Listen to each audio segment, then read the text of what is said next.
cruise cabins. So many choices. How do you decide? And which ones do you stay away from? Well, stay tuned because we're going to talk about it. Come on.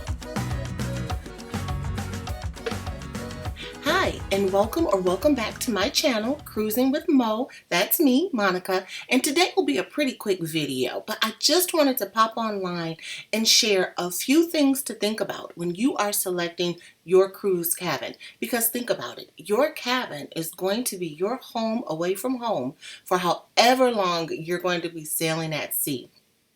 A lot of times, and I mentioned this before, but cruise lines will offer you a reduced rate or better fare if you let them select the cabin for you. And that works for some people, and it might work for you too. But there are 6 things that I'd like for you to consider when selecting your cabin and when deciding whether or not you want the cruise ship to make that selection for you. The first thing to think about is the location of the cabin. Will that cabin be adjacent, or let's say right below the nightclub or the bar, someplace where it's going to be open late, well into the evening, and maybe you're an early sleeper, maybe you have children with you on the cruise, maybe there are other things you want to do, and you just don't want that noise. I can't believe I just did that, but I did. You just don't want outside noise, right?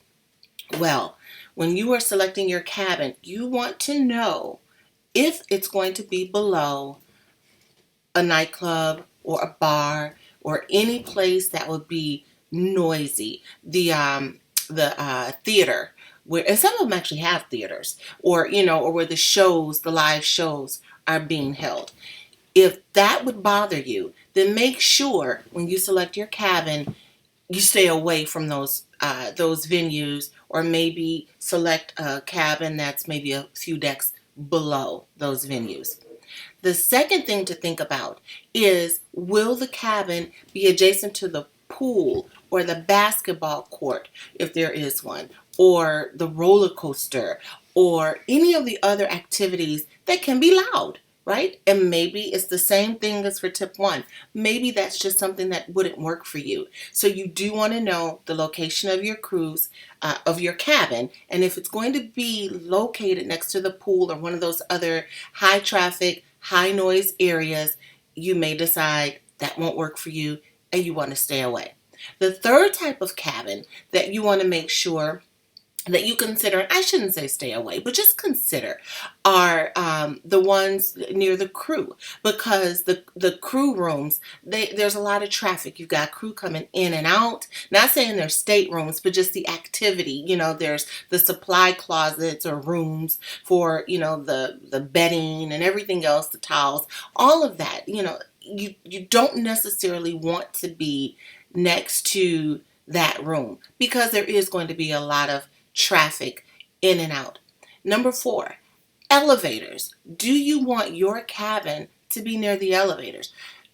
I don't know how loud that ding, ding, ding of the elevator is, but I do know that the elevators are used an awful lot on these cruises. So if you don't want that kind of traffic, especially when, you get to port and the hallways are backed up, it's just a lot of traffic, a lot of movement. If you don't want to be in the midst of all of that, make sure you know where your room is, so that you can, or make sure you know your room is, so you know that you're not near that elevator, all that noise. And then this one I think is really big, at least it is to me, but cabins with obstructed views. So if you pay extra money for a balcony stateroom and you don't ask the questions, or you let the ship book the room for you, and you get on that ship and there's one of two things.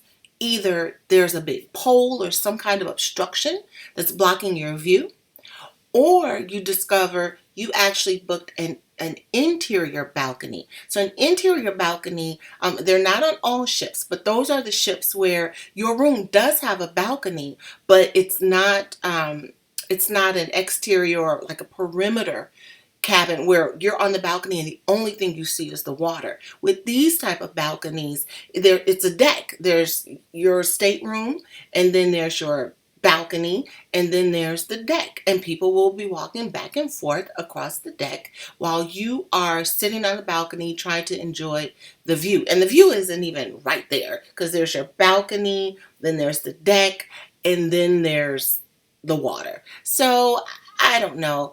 For me, if I'm booking a cruise that has a balcony, I don't want anything to obstruct the view, because for me, the reason why I have the balcony is because I want to sit out and just enjoy the view of the water and get lost in my thoughts and daydream or listen to music or write. I don't want to be disturbed. So think about that. Maybe the other kind works for you. I don't know. I just want to make sure that you think about it, and maybe that's a cabin that you might want to avoid. And then the sixth type of cabin that you may want to consider avoiding are the ones on the lowest decks, right? Those cabins are going to be the farthest from any activity, any dining. And there's also, because you're so low, you're going to feel a lot of the movement of the ocean. So if you're prone to motion sickness, seasickness, or if you don't want to be miles, it's not really miles, I'm being dramatic, but if you don't want to have to walk a long way to get to the things that you enjoy, then I would suggest maybe not booking on one of the lowest levels. Typically on the lower levels, that also will be the better price points, but there's a reason for that. Now, I do have three bonus tips for you, and these are the types of cabins that maybe you really do want to consider. Before I do that, I will say, if any of this is helpful for you, if you find it entertaining or informative at all, please do like the channel. It does help my channel grow, or like the video. It helps my channel grow. And subscribe, because I will be posting more videos like this. And if you find them useful, if they help you, prep for a cruise that's coming, then subscribe and you'll be made aware when I have future videos coming up. So anyway, all right. So cruises that you may want. We kind of talked about this already, but it's the cruise cabins with the exterior balconies. I used to do the interior lower level by the crew cabins. I've done it, no shame in it. Once I did an exterior balcony, that was it. I have not cruised in an interior. I've even done the portholes, and the portholes were a nice upgrade from just the regular interior with no type of window at all. But man, once I did the exterior balcony, that totally transformed my cruise experience, because I don't have to go out on the deck to be able to enjoy the sunshine, the breeze. I can get all of that right from my stateroom. Especially in this land of COVID that we're in, I don't have any problems cruising, but to the extent that I can stay, spend more time in my cabin and still not feel like I'm cheating myself or missing out on anything, then that's a win for me. A lot of times, and I did this even before COVID, I would go, at lunchtime, I would go up and get whatever food I wanted. But then I would bring it back to our stateroom, and, my husband and I might sit on the balcony and just, reconnect, because life gets so busy that, sometimes we're like crossing, just different schedules. But when we get on that cruise, it's just a time to reconnect. And it's just really nice to be able to sit out there and just enjoy the water and dream. So anyway, that might be a type of cabin that would work for you. The second type of cabin, that's another really nice one. Now, this isn't one that really meets my needs, but people love them and they swear by them. They're the spa cabins. They're located on the spa floor. A lot of times, it just depends on the ship that you're on, but the spa floor is always going to be at an upper deck 11 or 14. Just depends on how big the ship is. A lot of times, those cabins will have extra amenities that the other cabins may not. A lot of times they'll have a more tranquil decor than the regular cabins, and of course they're on the spa floor. So if you're booking a spa cabin, then odds are you're going to be booking spa treatment. So you'll be really close to it. They may even give you like members only type access to certain amenities. So if that's something that you're interested in, I would definitely suggest checking it out, checking the prices. A lot of times they're like a grand more than, base price.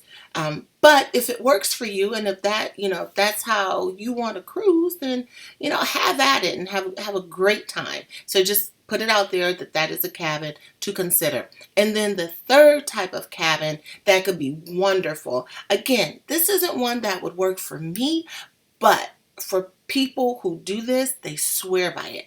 It's the cabins with the aft view. The aft view is the back of the ship. And what's beautiful about that is you see the wake as the ship is moving. And that is just so beautiful. If you're a water person like I am, that's just beautiful to watch the wake as the ship is moving. So there aren't a lot of these cabins because it's limited to the back balconies, but they do sell out.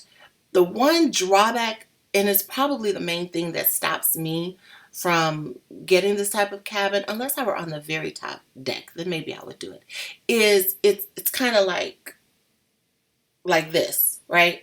So, this person can see down on this person, can see down on this person, can see down on this. See what I'm saying? So when you're out on your balcony, I don't know. I just don't necessarily want someone to be able to look down on me. So I don't know. It doesn't work for me, but it does work for a lot of people. I may actually look into it on an upcoming cruise, but I would have to be where there's no deck above me. For that to work for me. Oh, I did have one more that I want to make sure that I do tell you. Now, regardless of whether you get the aft, the one with the aft view, or the spa cabin, or a balcony, or even an interior, what I would recommend, if you don't want to be subjected to a lot of cruise noise when you're in your cabin, make sure that your room is sandwiched between two cabin only floors. So that way you don't have a whole lot of activity going on beneath you. You don't have a whole lot of activity going on above you. And so when you're in your room, it'll be pretty quiet with the exception of the noise that you're making. So anyway, I do hope that these tips help. Again, if you like the video and found it helpful, then please like the video. Definitely subscribe to the channel. Share it with anyone that you know that's going on a cruise, and maybe this information will be valuable to them as well. So you take care, and I will see you on the next video.